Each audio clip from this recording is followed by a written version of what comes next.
Hello everyone, it's Zion, and we've got another Let's Build a Zoo development update video. As you know, we are getting closer and closer to the full launch of the game, which means the team are continuing to add more cool and exciting features, and I honestly love telling you all about them because every time I go to check out the new stuff they've added, it just gets me so excited for the game to launch in full. Don't worry, hang tight, we're nearly there. So for this development update, the team were looking closely at the power aspect of running a zoo.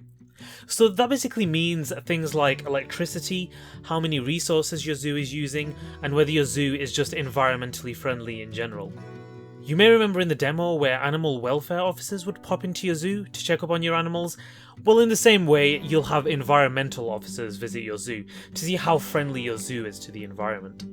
Here, you have a chance to make a good impression on these officers and receive some extra money and bonuses for meeting guidelines. So what can you do exactly? Well, you don't have to worry about excessive and harmful energy consumption anymore, because you can now add wind turbines to your zoo. Wind turbines will give you the chance to power your zoo in an environmentally friendly way, while also impressing the environmental officers. The more electricity you generate through wind turbines, the better the rewards will be.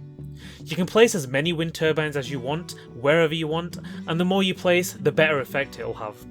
You'll be able to interact with your turbines and bring up a little menu which gives you a bit more insight and stats into exactly what the turbines are doing in your zoo and how effectively they're performing.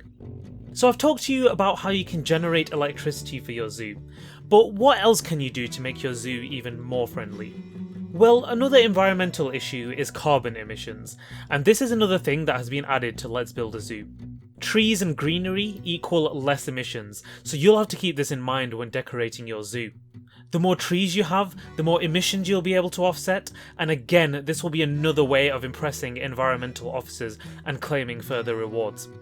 Although adding more trees will help your emissions, there are some things in the game that aren't going to be so great for keeping emissions low, which means you'll be left with some tough choices. Will you take the risk of having less buses travel to your zoo, or will ticket sales and visitor numbers ultimately be the most important thing to you?